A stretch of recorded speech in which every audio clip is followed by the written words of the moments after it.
Welcome back, my name's Luqman and today I'm going to give you a quick market update and let you know what's happening in the Sidra community in Dubai Hills. We're going to have a quick look at the 3-bedroom property variants. These are the E1 properties available in Sidra 1, 2 and 3. We're going to have a look at the individual sales transactions, but due to popular requests we're also going to have a look at rental information. And so let's start off with that. So let's have a quick overview of what's happening in the rental markets. We've had a total of 26 transactions and they've happened between 140,000 dirhams to 340,000 dirhams. Of course, that's a massive sort of variation in terms of prices.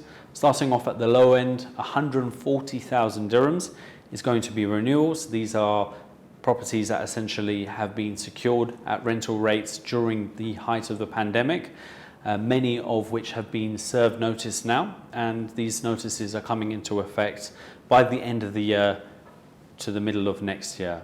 Of course, these owners will have to either sell their properties or they will have to move in themselves. They will not be able to re-rent at the higher prices of sort of 340,000 dirhams. The high end of the price points in the rental market, this is consistent with the last few months in terms of what we've seen prices transact for new rentals.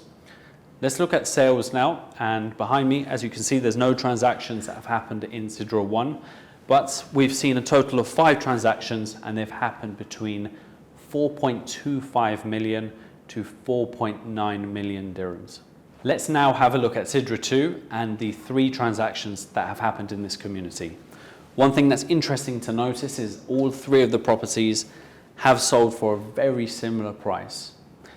All 3 of them are back-to-back properties and all have a very similar plot, just over 4,300 square foot.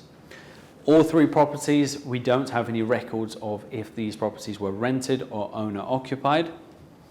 And I think the only thing that is going to make these particular properties different is the locations, of course.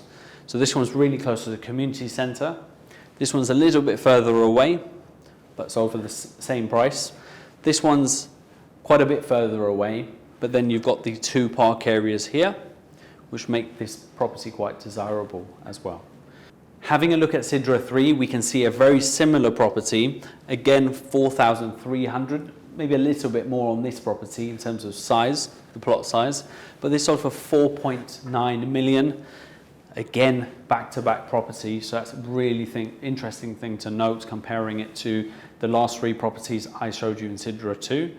Now, the final transaction here, number 117, that's on a corner, so a much bigger plot size, 5,377 square foot, and that sold for 4.57 million dirhams. A few interesting things that are happening in the markets at the moment. We've seen a reduced amount of inquiries. A lot of people are away on holiday at the moment, obviously due to the hot weather. The second is interest rates are on the rise, and it looks like interest rates are going to rise further coming up to the end of the year, which is going to play a big role in people financing properties, either new or secondary homes. In terms of other things that will play a part in the market or could play a part, we've got the World Cup coming up, and that's going to be in Qatar, so we're expecting lots of visitors into Dubai. So it'll be interesting to see how that plays a role in the market. Again, if you would like me to cover any specific topics in the next video or have any specific questions, I've left my WhatsApp telephone number in the description below. I'll be more than happy to answer any questions that you have. Thank you very much for watching. Take care.